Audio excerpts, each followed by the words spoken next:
नमस्कार, स्वागत है आपका। और दोस्तों मैं यश। तो दोस्तों आज का जो विषय बहुत ही खास होने वाला है और इसे लिखा है सुविज्ञा जैन जी ने। और दोस्तों जो आज का विषय वो है रोजगार का गहराता संकट। हमारे देश में जो संवैधानिक पदों पे बैठे हैं लोग कुछ झूठे आश्वासन दे रहे हैं हमारे देश की जनता को, या फिर झूठा प्रचार प्रसार कर रहे हैं कि हमारे देश के लोगों को तकरीबन 2.5 करोड़ लोगों को अभी रिसेंटली में नौकरी दी गई, रोज़गार दिया गया। पर इसकी वास्तविकता को यदि आपको जानना है तो दोस्तों ऐसे लोगों से जाकर आप बात करिए जो पीड़ित हैं। आइए न कभी एक ग्राउंड रिपोर्ट करिए, खासकर उन स्थानों पे जाइए जहाँ भी आज भी समस्या है। पहली प्राथमिकता है बिजली है, पानी है, सड़कें हैं। यदि मैं बात करूँ तो जो दोस्तों आज के डेट में सबसे अहम समस्या बनी हुई है, जिसके बारे में हमें आवश्यकता है बात करने की, वो है रोज़गार। यदि किसी भी देश में यदि रोज़गार संबंधित चीज़ें कम होंगी तो दोस्तों वहाँ पे अव्यवस्था और अराजकता का आना समान है। इसे कोई नहीं रोक पाएगा। परचेजिंग पावर ना के बराबर होगी, वहाँ पे चोरी होगी, डकैती होगी। जो छोटे वर्ग के लोग हैं, जो गरीब लोग हैं, वो क्या करेंगे? ऐसे ही दंगा फसाद जैसे चीज़ों में संलग्न रहेंगे तो पैसा मिले। कोई चोरी कर रहा, कोई अपराध ही कर रहा है। ठीक है, अब इसके बारे में आगे चल के बात करते हैं।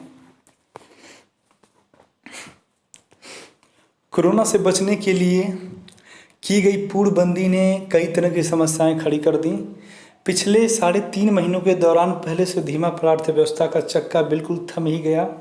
खासतौर पर बेरोजगारी ने बुरी तरह डरा दिया। सवाल यह है कि क्या वाकई हमारी अर्थव्यवस्था इतनी कमज़ोर या सुस्त चल रही थी कि 3 महीने की पूर्णबंदी को भी नहीं झेल पाई? गौर से देखें तो पूर्णबंदी ने पिछले कुछ साल से बेरोजगारी पर बड़े पर्दे को उघाड़ा भर है। अर्थव्यवस्था और व्यापार प्रबंधन को समझने वाले विद्वान अगर ईमानदारी से बहस करेंगे तो बहुत संभव कि यही निष्कर्ष निकले कि कोरोना के पहले ही बेरोजगारी के हालात इतने नाजुक हो चुके थे कि वे पूर्णबंदी को बिल्कुल नहीं झेल पाए। आपको बता दें उन दरमियान में घटना की बात कर रहा हूँ जब 2000 ये न्यू व्हीकल एक्ट 2019 स्टार्ट हुआ था। जो नए मोटरसाइकिल का जो पूरी तरह से वो एक्ट लागू हुआ था और तमाम जगहों पर अराजकता हो रही थी। 50,000 का चालान भरना है तो 1.5 लाख का चालान भरना है, ऐसे तमाम तरह की बातें। तो उससे पहले एक आर्थिक मंदी करके एक लेख आया था, उस पर के बारे में हमने वीडियो भी बनाया था। तो कुछ लोग कह रहे थे कि तिमाही मंदी है, उसके बाद ये कंप्लीट हो जाएगी, ये रफ्तार पकड़ेगी 6 महीने बाद, 7 महीने बाद। पर दोस्तों वास्तविकता यही थी कि मंदी की स्टार्ट उसी समय हो गई थी। कुछ लोगों ने आरोप लगाया कि जीएसटी की वजह से तमाम तरह के जो छोटे कारोबार थे उन्हें प्राथमिकता नहीं दिया गया, उन्हें बाहर कर दिया गया। मैं एक चीज़ आप लोगों से बता दूं, कभी कभार महसूस होता है कुछ जो पॉलिसीज़ हैं वो उल्टा काम करती हैं। पहले कहा गया मेड इन इंडिया, मतलब जो बाहरी कंपनियां बड़ी बड़ी हैं उनको लुभाने के लिए कि आप हमारे यहाँ आइए, इन्वेस्टमेंट करिए कि यहाँ के लोगों को रोज़गार मिले। और आज क्या है? आत्मनिर्भर भारत, ठीक है, सेल्फ डिपेंडेंट इंडिया। कहने का मतलब अब जो है बाहरी कंपनियों को प्राथमिकता ना दी जाए, अपने यहाँ के लोगों को, अपने देश की कंपनियों को प्राथमिकता दी जाए। तो आप देख सकते हैं, इस चीज़ को समझ सकते हैं। 2 साल 1 साल पहले जिस तरह से मेड इन, ठीक है, made in India, make in India, फलाने ठिकाने यही वाली बात हो रही थी, अब चीज़ें पूरी तरह से उलट हो गई हैं। तो दोस्तों उसी मेक इन इंडिया के चलते जानते हैं क्या हुआ? जो छोटे कारोबारी थे वो पूरी तरह से ख़त्म हो गए। तो अब उन्हें फिर से प्रोत्साहन के माध्यम से जो 20 लाख करोड़ का पैकेज निकाला था, आज तक समझ में नहीं आया कि कहाँ गया, मतलब किस डिपार्टमेंट को दे दिया। ऐसे तमाम तरह के मेरे भाई हैं जो मुझसे बात करते रहते हैं, पूछते रहते हैं कि एक छोटा सा रोज़गार है, उसके एक्सपेंशन के लिए मुझे कुछ पैसे की आवश्यकता है। मैं सजेस्ट करता हूँ कि देखिए एमएसएमई के थ्रू जो लाभ दिया जा रहा है नए एंटरप्रेन्योर को, बिजनेसमैन को, आप जाकर उनसे मिल सकते हैं बैंकों के माध्यम से। बैंक के पास जब जाएंगे तो कहेगा भैया कॉमर्शियल लैंड में मुझे एक मॉर्गेज चाहिए। मतलब ये होता है कि दोस्तों जब आप बैंक से लोन लेने जाएंगे ना तो सीधे सीधे कहेगा कि हमको कोई अच्छी जगह जो है ज़मीन चाहिए, एक समझ लीजिए मॉर्गेज के रूप में, कि भैया यदि आपने पैसा नहीं दे पाए तो एक होना चाहिए ना, सिक्योरिटी होनी चाहिए। अब सबके पास अगर कॉमर्शियल लैंड ना हो तब, और सीधे कहते हैं ये जो पॉलिसी है कोई मतलब नहीं है, धरातल पे कोई पॉलिसी नहीं आई है, जो पहले से चल रहा था वही इंटरेस्ट होगा, और हम अपने बैंक से पैसा दे रहे हैं, कोई पॉलिसी हम नहीं मानते। ये वास्तविकता जाके कभी आप बैंक से मिलिए, तब आपको पता चलेगा ना कि क्या बेवकूफ़ियाँ की जा रही हैं देश में। क्या इस बात को भुलाया जा सकता है कि कोरोना के बहुत पहले से बेरोजगारी के 45 साल के रिकॉर्ड तोड़ आंकड़े पर विवाद हो रहा था। कोरोना से पहले ही कई तिमाहियों से जीडीपी घटती जा रही थी, औद्योगिक उत्पादों की मांग घट रही थी और इससे उत्पादन घट रहा था।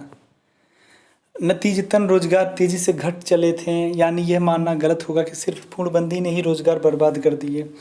पूर्णबंदी के दौरान शहरों से अपने घरों को लौटता प्रवासी मजदूर का सैलाब पूरी दुनिया ने देखा है, लेकिन यह मानकर चलना सही नहीं होगा कि वे कोरोना से घबरा कर शहरों से भागे। नहीं दोस्तों, अगर वो कोरोना जैसी महामारी से घबरा कर भागते ना, तो 21 दिन तक वहाँ पे लॉकडाउन नहीं रहते हैं। जब उनके पास पैसे की किल्लत होने लगी, ये बात वही बंदा समझ सकता जो हॉस्टल की ज़िंदगी जिया हो, या फिर जो मुंबई दिल्ली किसी बड़े स्थान पर रहकर छोटा मोटा रोज़गार कर रहा हो।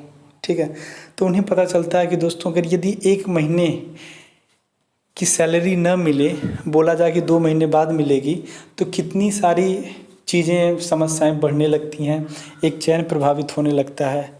हम लोग जब हॉस्टल में रहते हैं तो जो हमारा परिवार के द्वारा जो पैसा दिया जाता था, अगर दोस्तों 10-12 दिन भी लेट हो जाता था ना, तो पूरा चैन बिगड़ जाता था। तमाम तरह की लिस्ट निकल आती थी, भैया 500 उनसे उधार ले लिए, 1000 उनसे उधार ले लिए। तो उस जीवन को कहीं ना कहीं आप इम्प्लीमेंट, मतलब व्यवहारिक रूप से जोड़कर आप देख सकते हैं, क्योंकि प्रवासी भाई जो हमारे हैं, जो अन्य शहरों में लोग रहकर जीवन यापन के लिए रोज़गार तलाश रहे हैं, वो उसी तरह ठीक है। जब आप अपने आप को जोड़ कर देखेंगे तो वही समस्याएं उनको भी फेस करनी होती है। पर हमारे देश के जो नेता हैं, क्या किया जाए, कभी कभार तो मन बहुत उदास हो जाता है कि पहली प्राथमिकता किसे देना चाहिए, जो नीडी हो। देखिए 10 लोग हैं, यदि 5 लोगों का पेट भरा हुआ है तो उन्हें बहुत ज़रूरी नहीं खाना देने का, पहले उन्हें खाना दीजिए जो भूख से तड़प रहे हैं, मर रहे हैं। और हमारे देश में यही हो रहा है, जिनका पेट पहले से भरा हुआ है उन्हें तमाम परियोजनाओं के माध्यम से खुश किया जा रहा है, और जिनको अति आवश्यक है उन्हें कुछ नहीं मिल रहा है। वे इसलिए भागे कि उनकी जेब खाली हो चली थी। अभी तक शहरों से वापस लौटे प्रवासी मजदूरों का सही आंकड़ा भले उपलब्ध ना हो, लेकिन एक मोटा अंदाज़ा ज़रूर लगा है कि कम से कम 2 करोड़ परिवार शहर छोड़कर अपने गांव पहुँचे। यानी देश में बेरोजगारी का अंदाज़ा करना हो तो सबसे बड़ा संकट गाँव पर ही है। हालांकि इस बीच इस तरह का माहौल बनाने की भी कोशिश हो रही है कि ये मजदूर फिर शहर लौट आएंगे। बेशक रोज़गार की मजबूरी में ऐसा हो सकता है, लेकिन अभी से सोच लेना चाहिए कि बहुत ही बुरा अनुभव कर चुके प्रवासी मजदूर हालात को गौर से देखेंगे, परखेंगे। खासतौर पर शहरों में उद्योग धंधे फिर शुरू होने के बाद, पुख्ता होने के बाद ही वे शहर आने का जोखिम उठाएंगे। अभी यह संशय भी है कि शहरों में उनकी वापसी किस तादाद में होगी और इस प्रक्रिया में कितना वक्त लगेगा। यानी गांव पर आया बेरोजगारी का पूर्व संकट हाल फिलहाल कम होता नज़र नहीं आता। अगला सवाल यह है कि क्या गांव अचानक बड़े इतने बेरोजगारों का बोझ उठा सकते हैं। गांव में छद्म बेरोजगारी पहले से इतनी ज़्यादा है कि 2 लोगों लायक खेती के काम में घर के 4 लोग लगे हैं। कोई कितना भी कहते रहे कि गांव में खेती के अलावा नए काम धंधे शुरू करवाए जाएंगे, लेकिन यह काम कागजों पर तो हो सकता है, ज़मीन पर होना मुश्किल है। बेशक नामुमकिन नहीं है, क्योंकि कई साल से विद्वान सुझाते आ रहे हैं कि गांव में बहुत कुछ ऐसा उत्पादित हो सकता है जो शहरी भारत और विदेशों में बिक सके। लेकिन एक शर्त भी लगाई जाती रही है, और वह यह कि गांव में संभावित उत्पाद बनाने के पहले यह ज़रूरी होगा कि शहरी भारत और विदेशों में उस माल की मांग पैदा की जाए। देश में बेरोजगारी के ऐसे भयावह संकट के समय विद्वानों के पुराने सुझाव पर गौर का समय आ गया है। भले इसके नतीजे फौरन न दिखाई दें, लेकिन इसके अलावा कोई चारा बचा भी नहीं है। अर्थव्यवस्था को संभालने के लिए सरकार 20 लाख करोड़ के राहत पैकेज का ऐलान भले कर चुकी हो, लेकिन अकेला बेरोजगारी का संकट ही इतना बड़ा है कि बीसियों मोर्चे संभालने के लिए दी गई यह रकम ऊँट के मुंह में जीरा है। यह अलग बात है कि प्रतीकात्मक रूप से कुछ भी कर देना मुश्किल नहीं होगा, लेकिन बेरोजगारी का मामला 1500 गाँव में उत्पादक गतिविधि बढ़ाने का नहीं है, बल्कि मौजूदा संकट 6 लाख से ज़्यादा गाँव का है। गाँव के अलावा शहरी बेरोजगारी का भी अब छोटा संकट नहीं है। गांव के पास तो फिर भी अनाज, दाल, तेल, चीनी, कपास उत्पादन का मौका है। इसके सहारे वो अपना गुजारा करने में सक्षम है, साथ ही वह शहरों को भी जिंदा रख लेगा। लेकिन शहरों की बेरोजगारी अब बड़ी चिंता समझी जानी चाहिए। जिस तरह से शहर कस्बों में काम धंधे ठप पड़े हैं, अध खुले बाज़ारों में सन्नाटा है, खपत बढ़ने की कोई सूरत बनती नज़र आ नहीं रही है, उससे तो लगता है कि मंदी का माहौल इतनी जल्दी नहीं बदल सकता। जब तक बाज़ार में मांग नहीं होगी तब तक उत्पादन बढ़ने का सवाल ही नहीं है, और जब तक उत्पादन नहीं बढ़ता तब तक रोज़गार के मौके बहाल नहीं हो सकते। शहरी बेरोजगारी की बात करते समय यह भी देख लेना चाहिए कि पिछले दिनों पूर्णबंदी के दौरान शहरों में 12 करोड़ से ज़्यादा नौकरियां खत्म होने का अंदाज़ा लगाया गया था। यह बाकायदा CMI का आकलन है। इन 12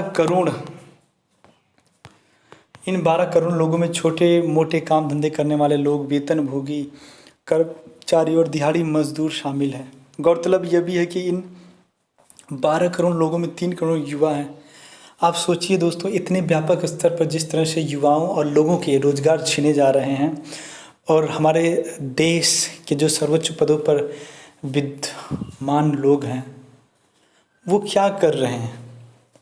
पहली प्राथमिकता मैं बता दूं, चीन से युद्ध होगा, जो भी होगा, कोरोना से जो भी दवाइयाँ बनेंगी या ना बनेंगी, जो लोग मरेंगे, पहले भूखमरी से लोग मर जाएंगे।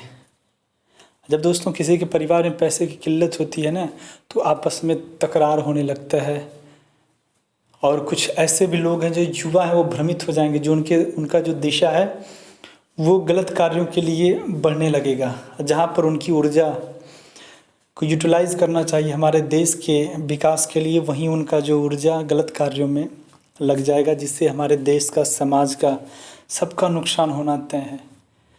पर इन तीमरदारों को कौन बताए, इन भैया लोगों को कौन बताए कि आप लोग राज्यों में बस सरकारें अस्थिर लाएंगे, गिराएंगे, कि कुछ और भी करेंगे। इस आकलन को विश्वसनीय मान लेना कि एक आधार यह भी कि मई और जून में बेरोजगारी दर सनसनीखेज तौर पर 23.5% तक पहुंच गई थी। पूर्णबंदी हटाने और अर्थव्यवस्था में लाखों करोड़ की रकम डालने के ऐलान के बावजूद जुलाई के शुरुआती हफ्ते में बेरोजगारी दर 9.5% से कम नहीं हो पाई। अगर बेरोजगारी का यह आलम हो तो हमें एकदम चेत जाना चाहिए। बेरोजगारी को अर्थव्यवस्था के अलग अलग क्षेत्रों के लिहाज से भी देखना ज़रूरी है। कुछ क्षेत्रों की हालत कोरोना से पहले ही नाजुक हो गई थी, और कुछ क्षेत्र कोरोना के दौरान ज़्यादा तबाह हुए। अलग अलग क्षेत्रों को देखना इसलिए भी ज़रूरी है क्योंकि तभी पता चल पाएगा कि किस क्षेत्र में बेरोजगारी को सबसे पहले संभालने की ज़रूरत है। कुटीर, छोटे और मझोले उद्योग पहले ही खस्ता हाल थे। कोरोना के दौरान यह क्षेत्र पूरी तरह तबाह हो गया। इसी तरह निर्माण क्षेत्र में कोरोना के पहले सन्नाटा था, वह पूर्णबंदी से लगभग बैठ ही गया। इस क्षेत्र में बेरोजगारी का अंदाज़ा शहरों से प्रवासी मजदूरों के अपने घर लौटने वाली भीड़ से लगाया जा सकता है। होटल, रेस्टोरेंट, यातायात, रेहड़ी पटरी वालों को काम धंधा होने से कितने करोड़ लोग बेरोजगार हुए, इसका आकलन अभी हुआ ही नहीं।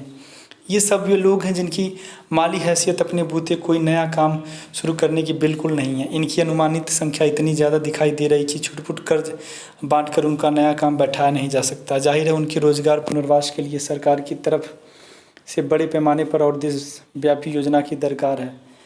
अब जब यह समझ में आ चुका है कि जान के साथ ही जहान भी ज़रूरी है, तो अर्थव्यवस्था को पटरी पर लाने के लिए घोषित किए गए राहत पैकेज को फ़ौरन खर्चे करने की दरकार है। यह सरकारी राहत इस तरह देने की ज़रूरत है जो सबसे पहले बेरोजगारी का मोर्चा संभाल लें। भले ही किसी भी तरह पहुंचाया जाए, अगर बेरोजगारों की जेब तक पैसा पहुंचेगा तो ये घूम फिर कर बाज़ार में ही आएगा और अर्थव्यवस्था का चक्का घुमाने का काम करेगा। तो दोस्तों आज के लिए इतना ही। नमस्कार, धन्यवाद।